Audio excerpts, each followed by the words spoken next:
개장 전 꼭 확인해야 할 이슈엔 전략으로 정리해보겠습니다. 금요일 네 분과 함께 할게요. LNS홀딩스 김선용 대표, 유안타증권 류민수 부장, 헤르메스 스탁 하창환 본부장과 한국경제TV 김대현 기자와 함께하겠습니다. 네 분 어서 오세요. 자, 밤사이 마이크론의 정규 시장 급등에 또 한 번 사상 최고치를 경신한 나스닥 지수. 날이 날인 만큼 오늘도 반도체 이야기로 출발하겠습니다. 자, 엔비디아발 HBM 혼풍에 국내 반도체 업계가 활기를 띠고 있습니다. 삼성전자도 젠슨 황 CEO 발언에 이틀 연속 초급등 양상을 보였고요. SK하이닉스는 엔비디아의 최신 HBM 제품 공급을 또 앞두고 있습니다. 이렇게 반도체 투톱이 대한민국 증시를 끌어주고 있는 상황. 향후 주가 전망, 류민수 부장님은 좀 어떻게 보고 계십니까? 상당히 긍정적으로 보고 있죠. 반도체는 작년부터 이제 그 업황의 부진을 조금 탈피하면서 작년 이후죠. 그러니까 작년 후반부 이후로 업사이클이 진행되는 것들의 징후들이 나타나고 있고 올해는 계속적으로 이런 어떤 범용 반도체 업사이클 및 AI 반도체의 훈풍은 계속 이어질 것 같습니다. 그래서 역시나 이제 엔비디아의 어떤 독주 체제는 쿠다의 어떤 생태계와 함께 계속적으로 독주 형태로 있고요. 여기에 같이 이제 부합하는 쪽이 아무래도 SK하이닉스고 SK하이닉스가 역시나 앞서 있는 건 맞습니다. 그래서 일단은 반도체 쪽에 삼성전자하고 SK하이닉스, 그다음에 마이크로테크놀로지가 어제 호실적을 발표했죠. 호실적 발표해가지고 매출액, 그다음에 EPS 적자 예상연대가 흑자로였고요. 그다음에 향후 가이던스 상당히 긍정적으로 내놓으면서 또 하나 이제 첨가한 게 이제 HBM에 대한 시장의 기대가 크다라고. 근데 지금 마이크로테크놀로지 실적을 보면은 HBM에 대한 실적이 그렇게 크게 반영되지 않았음에도 불구하고 실적이 상당히 고무적으로 나왔다는 거는 지금 범용사 반도체에 대한 업사이클 부분도 지금 실적으로 증명되고 있다. 이렇게 좀 보시면 될 것 같아요. 그래서 여러 가지로 볼 때 지금 HBM3 그러니까 이제 5세대에 대한 부분인데 그렇다면 과연 앞으로의 이제 5세대 HBM에 대한 부분 상당히 중요한 부분이죠. 우리나라 지금 반도체 부분에서는.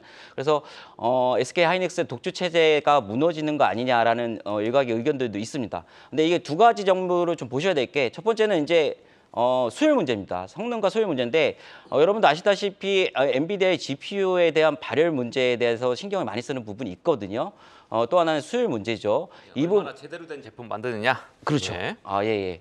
계속 얘기를 하겠습니다. 그래서 그런 수율과 이제 그 발열 문제에 대한 부분, 이 부분에서 상당히 신경 쓰는 부분인데 이 부분에서 얼마나 맞출 수 있을지에 대해서는 약간의 아직은 좀 확인해야 될 필요가 있겠다라는 생각을 갖고 있습니다. 그렇기 때문에 앞으로 삼성전자에 대한 턴키 방식에 대한 어느 누구보다도 지금 엔비디아가 바라고 있을 거예요. 왜냐하면 쇼티지가 나고 있는 상황이고 물 들어올 때 노져야 되는 상황이기 때문에 삼성전자가 수율 문제에서 합격점을 받고 앞으로 SK하이닉스하고 더블 벤더라든지 아니면 마이크로테크놀로지는 사실 근데 캐파량이 아직 적어요. 그러니까 SK하이닉스의 지금 한 10% 정도로 좀 보시면 될 것 같기 때문에 큰 위협적인 상대는 안 되지만 다만 최근에 반도체 칩스법 이런 영향으로 미국 기업에 대한 지원 이런 건 조금 신경 쓰이지만 아직까지 SK하이닉스에 대한 독주 체제는 일단은 바라보는 게 맞겠다. 그렇기 때문에 상반기는 여전히 SK하이닉스의 중점, 하반기는 삼성전자를 바라보는 어떤 타겟 포인트 이런 것들도 괜찮지 않을까라 생각하고 있습니다. 네, 뭐 어쨌든 둘 다 긍정적으로 보신다는 얘기네요. 이렇게 분위기가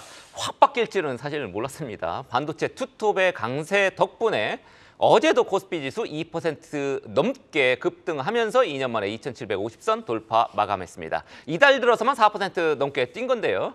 그런데 내 주식은 왜 떨어졌나? 예, 주식 투자 여러분들 목적이 뭐죠? 원금 회복이죠.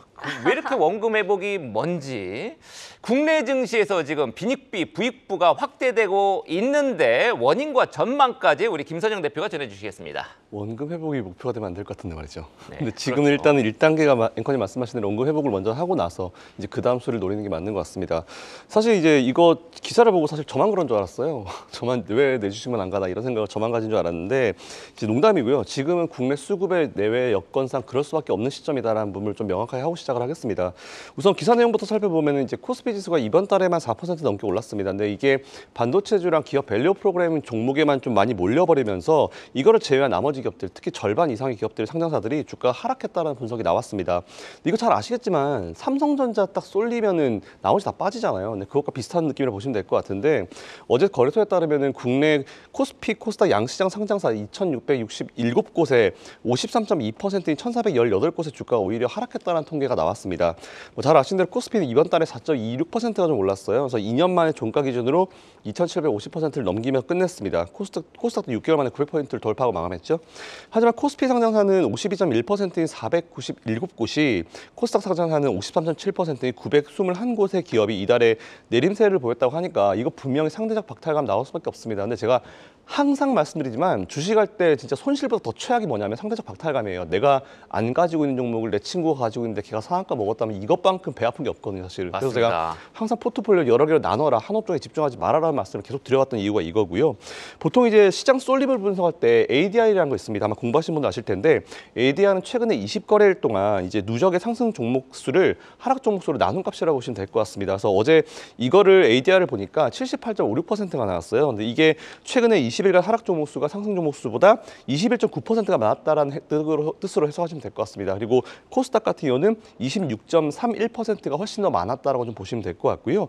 이처럼 이게 일반적으로 ADR을 어떻게 보냐면은 지수는 상단인데 상승 종목보다 하락 종목수가 많다라는 거는 최근 20일 거래일 동안 소수 특정 섹터 혹은 소수 특정 대형주만 종목이 올랐다? 네, 맞습니다. 이제 주로 핫캐리했다라는 뜻으로 의미로 받아들이시면 될 것 같고요.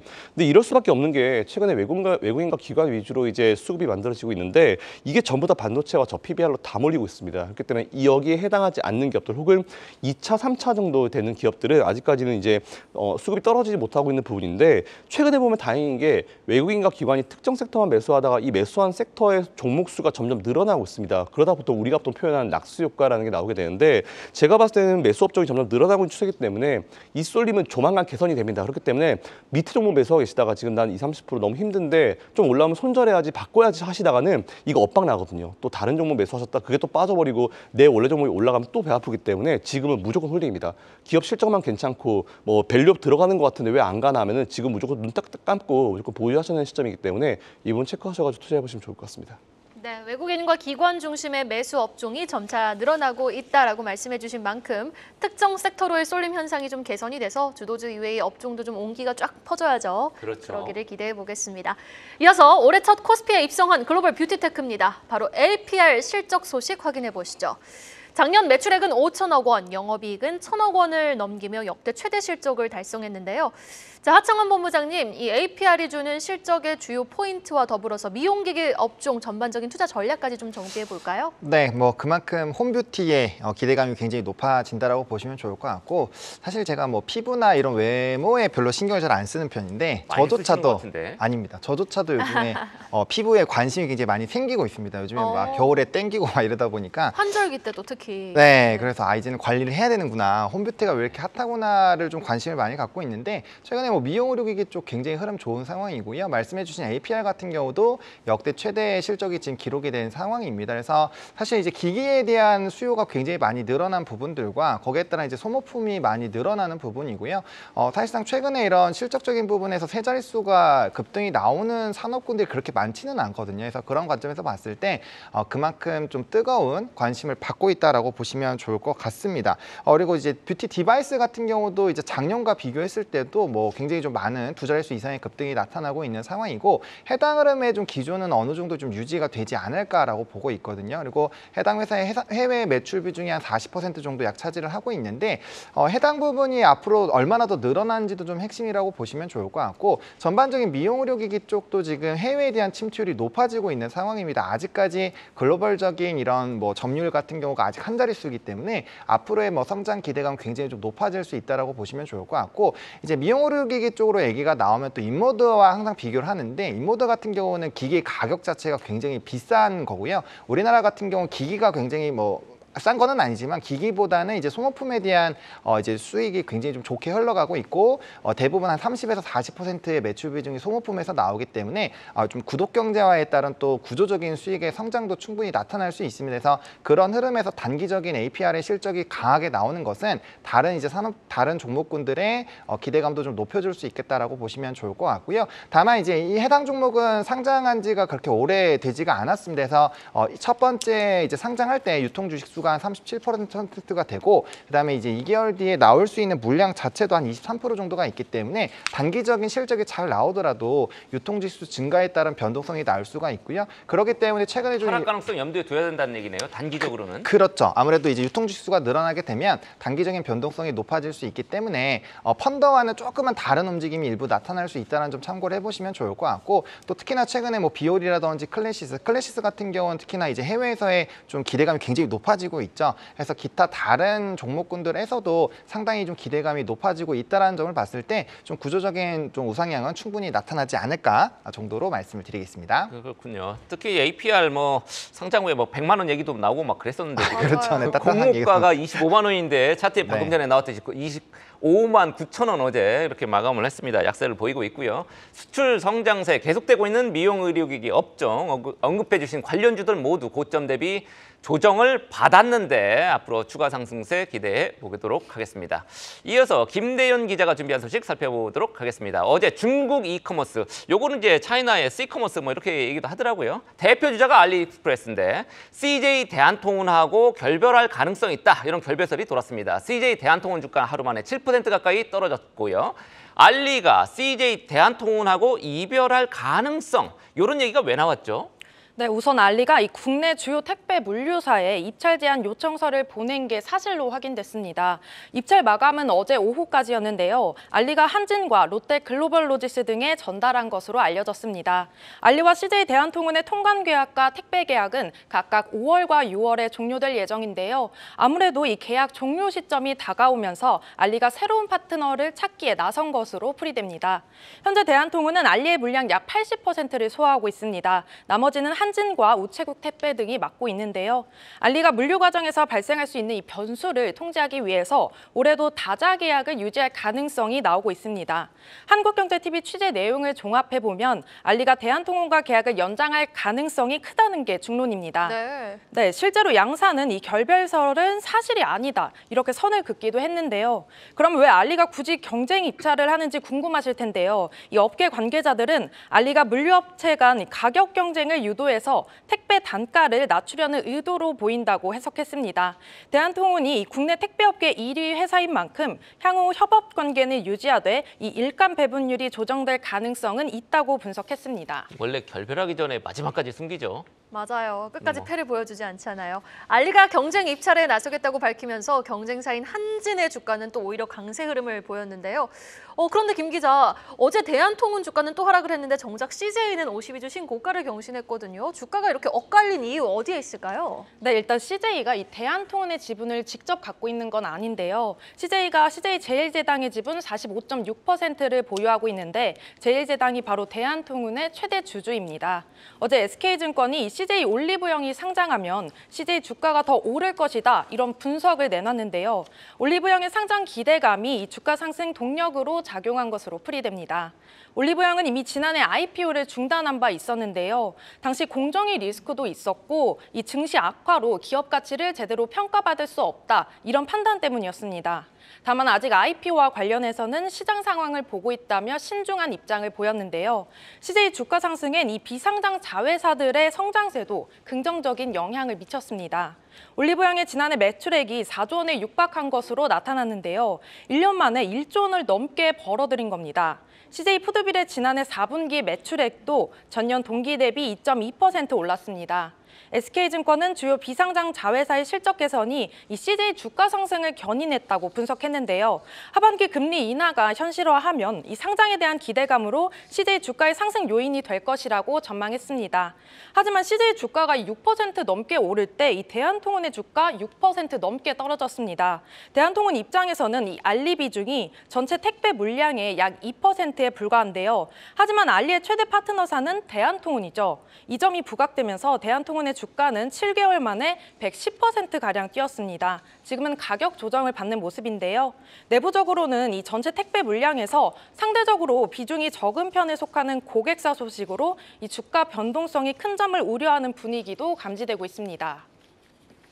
네, 역시 CJ 주가가 뛴 거는 이제 올리브영 덕분이라는 얘기고요. 올리브영은 유통사인데도 불구하고 매출 기준으로 화장품 업계 1등 지금 석권할 정도로 아주 잘 나가고 있는 것 같습니다. 자, 아직 알리하고 CJ 대한통운하고 계약 연장이 확정은 안 됐습니다. 앞으로 주가 변동성 주목을 해야 될 것 같습니다. CJ 대한통운 주가는 최근에 조금 하락하긴 했습니다만 그래도 한 2배가량 뛰었거든요. 한 1년 전에 비해서. 지금 증권가는 어떻게 보고 있습니까?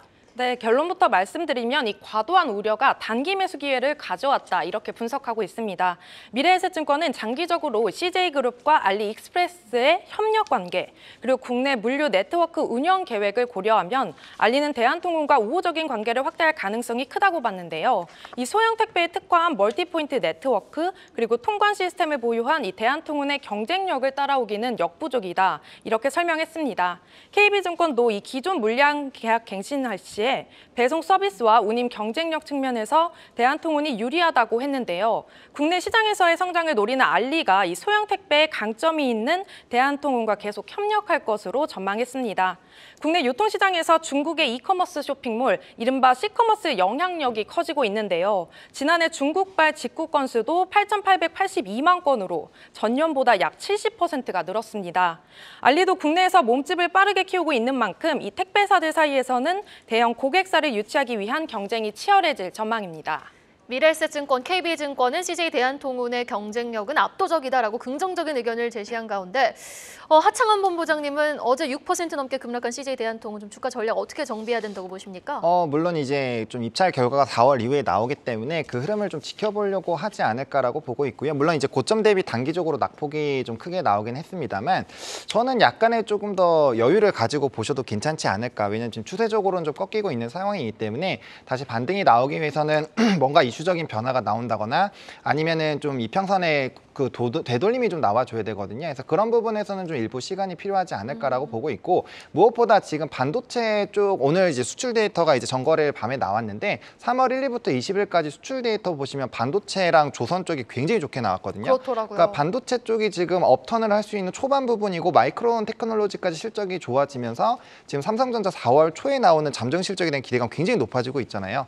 그런 상황에서 이렇게 약간 좀 개별주적인 흐름들에 관심도가 조금 떨어질 수 있기 때문에 지금은 수급의 쏠림이 다른 쪽으로 갈 확률이 높다. 그래서 주도주 안에서 플레이하시는 게 가장 좋다고 보고 있기 때문에 뭐 관심은 가지실 때 조금은 여유를 가지고 접근하셔도 충분히 늦지 않을 것이다 정도로 정리드리겠습니다. 네, CJ 대한통운은 향후 뉴스플로우가 나오는 대로 변동성이 어느 정도 예상이 되니 한번 지켜볼 필요가 있다라고 의견을 제시해 주셨습니다. 이어서 가장 빠른 리포트와 공시도 확인해보고 오시죠. 박정원 캐스터가 준비하고 있습니다. 오늘 아침에 나온 리포트 정리해드리는 가장 빠른 리포트 앤 공시 시간입니다. 어느새 이번 주 마지막 거래일인데요. 개장을 앞두고 나온 리포트들 오늘은 목표 주가가 상향 조정된 종목들이 많았습니다. 앞서서 만나보셨던 CJ 오늘도 리포트가 나왔는데요. 바로 확인해 보시죠. 확실한 펀더멘털의 방향성과 올리브영의 기업 가치 상승이 계속되고 있습니다. 영업이익 성장세가 두드러진 4분기 실적을 내놓은 가운데 올해 모든 자회사의 이익 개선이 예상된다는 하나증권의 리포트가 나왔고요. 목표가를 12만 원에서 14만 원으로 상향 조정한 모습이 특징적이었습니다. 다음 종목은 기업은행입니다. 이익 증가세가 지속될 전망이 전해졌습니다. 또 29일 배당 기준일을 앞두고 최근 양호한 은행도 투자 심리를 감안했을 때 이 배당락 후 주가 회복이 빠를 수 있다는 키움증권의 진단이 나왔는데요. 과거 대비 현금 배당이 매력적이라는 평가와 함께 목표가를 2만 원으로 올려잡은 모습 포착되네요. 다음은 LG생활건강입니다. 신한투자증권은 LG생활건강에 대해 단기 면세 중심의 실적 회복이 가시화되고 있다고 분석을 했고요. 화장품 사업 부문의 펀더멘털이 변화할 전망이라면서 목표가를 29만 원에서 41만 원으로 10만 원 넘게 올려잡은 모습이 특징적입니다. 마지막으로 하나금융지주 리포트 만나보시죠. 밸류업 프로그램 정책에 대한 기대감으로 할인율이 55%에서 45%로 축소될 것으로 보이는데요. 환율과 ELS 불확실성에도 불구하고 올해 주주 환원 규모는 작년보다 더 늘어날 거라는 NH투자증권의 평가가 있었고요. 목표가는 6만 5천 원에서 상향 조정한 8만 원으로 제시를 했습니다. 이렇게 오늘 아침에 나온 리포트들 참고하셔서 오늘도 성공 투자하시기 바랍니다. 지금까지 가장 빠른 리포트 앤 공시 박정원이었습니다. 다음 소식입니다. 기업 밸류업 프로그램의 속도가 붙고 있습니다. 올해 들어 벌써 상장사들이 무려 2조 원이 넘는 자사주 소각을 진행한 것으로 나타났는데요.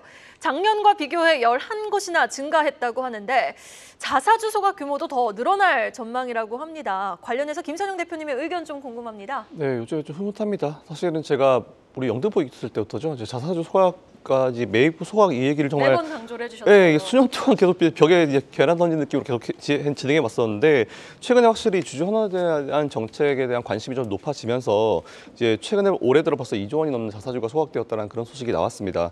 일단 이번 1분기 기준으로 역대 최대치가 이미 예상이 되고 있는 상황이고요. 추후 물량까지 포함하면 5조 원이 넘을 것 같다라는 그런 이제 수준까지 나오고 있습니다.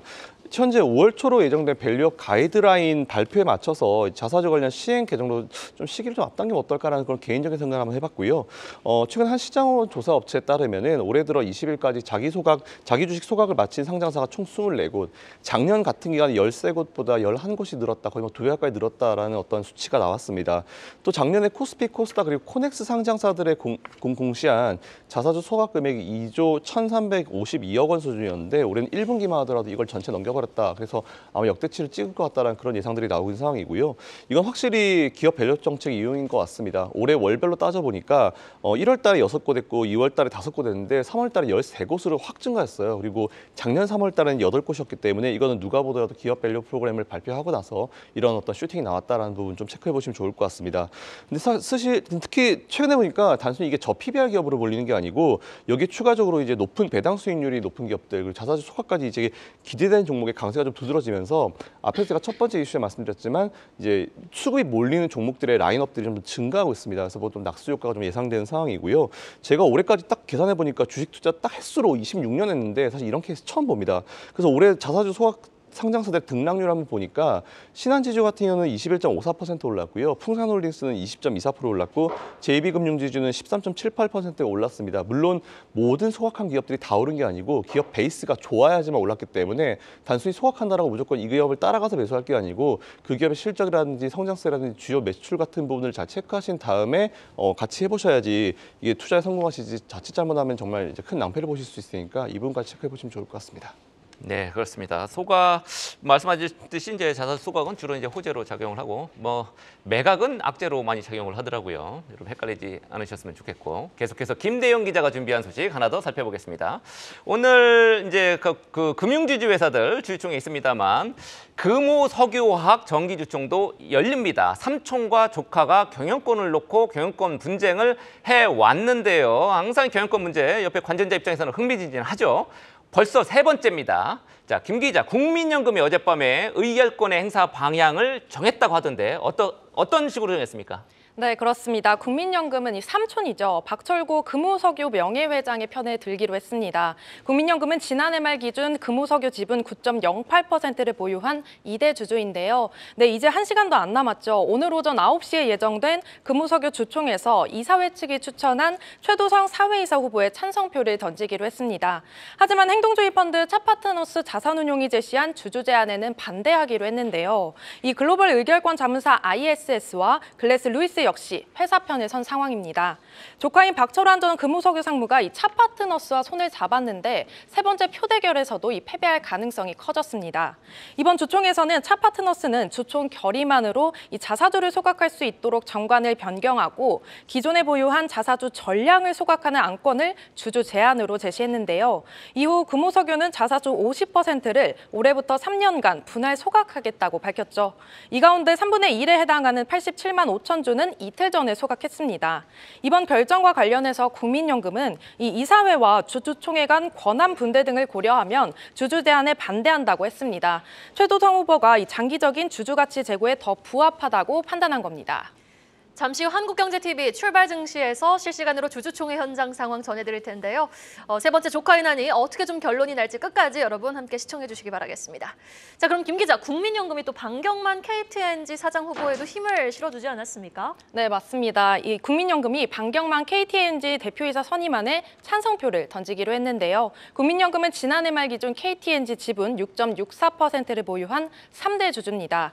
이 오는 28일 열리는 KTNG 주총은 집중 집중투표제로 진행될 예정인데요. 이 집중투표제는 주총에서 이사진을 선임할 때 선임되는 이사수만큼 의결권을 부여하는 제도입니다. 예를 들어서 이사진 3명을 선임한다면 주당 3개의 의결권을 행사할 수 있는 건데요. KTNG는 사내이사와 사회이사를 동시에 묶어서 투표하는 것도 허용했습니다. KTNG 주주들은 이 주당 2표를 행사할 수 있는데요. 방 후보와 임민규, 손동환 사회이사 후보 중 한 명에게 2표를 몰아주는 것도 가능합니다. 집중 투표제에 따라 이 이사 후보 3명 중에 득표 상위 2명이 사내이사나 사회이사로 선임될 예정인데요. 국민연금은 방 후보뿐만 아니라 이 손 후보에도 찬성표를 행사하기로 했습니다. 손 후보는 KTNG 최대 주주인 기업은행이 추천한 인사인데요. 이외에도 이사 보수한도 승인의 건에 대해서는 보수 금액이 경영 성과에 미쳐 과다하다며 반대를 내비쳤습니다. 앞서 기업은행도 행동주의 펀드 플래시라이트 캐피탈 파트너스와 마찬가지로 사실상 방 후보의 대표 선임하는 반대 의사를 표명했는데요. 결국 국민연금은 KTNG와 기업은행 각각 한 표씩 나눠준 셈입니다. 하지만 방 후보는 이번 표대결에서 꼴찌만 면하면 되기 때문에 대표 선임안이 무난하게 통과될 것으로 전망됩니다. 네, 그동안 반경만 KTNG 후보의 사장 선임안 통과가 불투명한 상황이었는데 국민연금이 캐스팅 보트 역할을 했습니다. 지금 최근에 국민연금은 스튜어드 디스코드 강화하는 쪽으로 방향을 틀긴 했습니다만 무리하지는 않는 모습들 지금 확인이 되고 있습니다. 국민연금이 다른 상장사 안건에 대해서 의결권 행사 방향 어떻게 결정하고 있죠, 지금? 네, 어제 국민연금은 이 상장사 20곳의 주총 안건에 대한 의결권 행사 방향을 결정했는데요. 그중 특징적인 거는 이 네이버와 하나시스템, HD 현대중공업 등 다른 기업의 이사 후보에 대해 기업 가치 훼손, 그리고 감시 소홀, 과도한 견임 등을 이유로 대거 반대 결정을 내렸습니다. 특히 포스코 퓨처엠과 KT 등 총 8곳의 이사 보수 한도 승인에 대해서는 이 보수 금액이 경영 성과에 비춰 과다하다며 모두 반대하기로 했는데요. 지난해 국민연금의 의결권 행사 내역을 살펴보면요. 이 3,180건 중 총 692건의 반대표를 던졌습니다. 반대한 안건에는 보수 한도 승인이 45%로 가장 많았고요. 이사 및 감사 선임 그리고 정관 변경 등이 그 뒤를 이었습니다. 지난해 말 기준으로 국민연금이 국내 주식에 투자하는 금액만 148조 원에 달합니다. 매년 의결권을 강화하는 추세인 만큼 캐스팅 보트를 쥔 국민연금의 역할이 더 주목받을 전망입니다. 주총 시즌 큰손 국민연금의 행보에 이목이 쏠리고 있습니다. 앞으로 표대결을 앞둔 기업들의 어느 쪽에 손을 들어줄지 여러분 주목해 보시면 좋겠네요. 자, 오늘의 마지막 이슈입니다. 페인트 산업으로 마무리 지어볼까요? 최근 증시에서 소외됐던 페인트주들이 다시 주목을 받고 있습니다. 바로 2차 전지 사업에 도전장을 내밀었기 때문인데 정작 2차 전지주는 주춤한데 2차 전지 모멘텀을 받는 페인트주는 들썩이고 있거든요. 향후 주가 전략 좀 어떻게 가져가는 게 좋을까요? 류민수 부장님. 예, 어쩌면 이제 페인트주는 전방산업 건설 쪽을 봐야 되는데 지금 사실 4월 위기설까지 나오는 상황이라 특별한 모멘텀은 없어 보였어요. 근데 왜냐하면 이제 현상 유지에 무게를 둔 기업 문화가 많았고 페인트 기업들은 그다음에 업종 자체가 좀 시장 변화에 급변한 부분도 아니었고요. 기업 가치를 높이기 위한 예를 들면 IR 같은 활동도 사실 전무해요. 커버한 애널리스트도 적고요. 거의 없고 그다음에 리포트 같은 것도 별로 보고서도 별로 없는 상황입니다. 근데 앵커님 말씀하셨듯이 2차 전지 도전 의사 밝히면서 지금 최근에 관심을 받으면서 주가도 조금 변동성이 커진 모양인데 노로포인트 페인트 같은 경우는 2차 전지 접착제 바인더 출품 계획, 그다음 사마 페인트 같은 경우는 전지 전해 기술 개발, 조광 페인트 같은 경우는 분산 CKEM 솔루션 통 2차 전지용 개필러 및 접착제 개발 계획, 그다음에 강남 제비스코 같은 경우는 2차 전지 파우치용 폴리에스터 접착제 개발 생산주 이렇게 하는데 과거에 이제 바이오나 2차 전지가 광풍이 불었을 때 사업 목적 추가에 이런 것들을 추가하면서 어떤 변동성 야기한 적이 있는데 그렇게 치부할 수는 없는 부분은 있는 것 같아요. 제가 볼 때는 그렇게 평가절하할 부분은 아닌 것 같고 지금 새롭게 변화와 모색을 하고 있다라고. 왜냐하면 지금 사실은 저 PBR 관련주임에도 불구하고 크게 시장 관심 못 받는 상황이거든요. 맞아요. 예, 매출액 같은 경우도 사실 2천에서 7천억 정도 기본적으로 나오고 영업이익 같은 경우 200억, 400 기본적으로 나오고요. PBR도 0.2배에서 0.6배 사이입니다. 근데 사실은 주식을 사는 이유가 꿈을 사는 거지 않습니까? 성장성이 전무한 상황이기 때문에 페인트 업계의 고민이 지금 흔적이 좀 보이는 부분이기 때문에 다만 지금 이렇게 거래가 거래가 거의 없는 상황에서 이슈의 주가가 급등락했을 경우에는요, 이 실적 가시성이 가시화되지 않은 상황에서는 다시 주가 횡보합니다. 그렇기 때문에 단기에 트레이더, 그러니까 상당히 발빠르신 분이 아니라면 일단은 실적이 가시화되고 이게 사업이 구체화될 때 그때 한번 관심을 가져보는 게 어떨까라고 생각하고 있습니다. 우리 류 부장이 지금 갖고 오신 거 보니까 강남 제비스코 PBR 0.25배. 전반적으로 PBR이 굉장히 낮긴 하네요. 예, 낮습니다. 관심을 가져보실 만할 것 같습니다. 자, ROE가 좀 다만 ROE가 예. 자기 자본 이익률이 많이 낮다. 요거를 이제 얘기를 해주셨고요. 지금 현재 시간 8시 23분, 24분 막 지나고 있습니다. 마지막으로 오늘 개장 전에 체크해야 될 포인트 어떤 게 있을까요? 박상원 본부장. 네, 전거래일에 이제 옵션 주간 옵션 위클리 만기가 좀 지나갔는데요.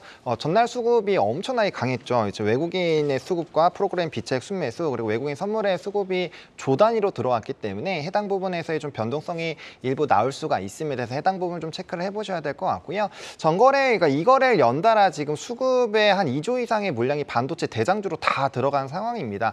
전거래 같은 경우 기관 같은 경우도 굉장히 좀 강한 흐름들이 나타났죠. 근데 미국 3대 증시도 이제 기술주 위주의 상승 흐름으로 좀 좋은 흐름들이 나타났기 때문에 그런 수급의 연속성이 나타나는지 지켜보시되 첫날에 삼성전자로만 쏠렸던 수급이 이제 둘째 날에는 삼성전자와 SK하이닉스와 기타 산업군을 좀 쏟아졌잖아요. 그래서 이게 특정 산업군으로만 너무 쏠리는 게 아니라 기타 다른 산업군들에게도 좀 퍼져 나가는지를 체크를 해보시는 것은 상당히 좀 중요하겠다라고 보시면 좋을 것 같고, 또 시간에서 HLB 생명과학에 대한 유상증자 이벤트가 좀 열렸습니다. 사실 이게 일부 언론에서 이미 나왔었던 기사였는데 이게 회사에서 굉장히 좀 강하게 반발을 했었던 이슈죠. 근데 그러니까요. 네, 근데 이제 어떻게 보면 HLB 생명과학의 최대 주주가 HLB이기 때문에 그 기사의 맥락 자체가 틀렸다고 보기는 좀 어렵습니다. 그래서 해당 부분에서 이미 시간에서 좀 일부 조정이 나왔고, 또 이제 그 시설 자금이 60억이고 나머지가 뭐 단기 차입금이라든지 이런 부분들이 거의 1,000억 정도가 넘기 때문에. 근데 유상증자인데도 주가가 올랐네요. 그거가 이제 시간에서 나왔기 때문에 좀 일단은 그런 것 같은데. 시간의 거래에서는 하락을 했죠. 네, 근데 이제 제가 봤을 때는 오늘 장중에 좀 반영이 일부 되지 않을까 싶어서 변동성 그렇군요. 유의하시면 좋을 것 같습니다. 네, 알겠습니다. 오늘 이 시간 이렇게 네 분과 이야기 나눠봤습니다. LNS홀딩스 김선용 대표, 유한타증권 류민수 부장, 헤르메스스탁 화창원 본부장과 한국경제TV 김대현 기자 말씀 고맙습니다. 계속해서 다양한 경제 이슈를 알고 싶다면 구독과 좋아요, 알림 설정 부탁드립니다. AI 캐스터 권미정이었습니다.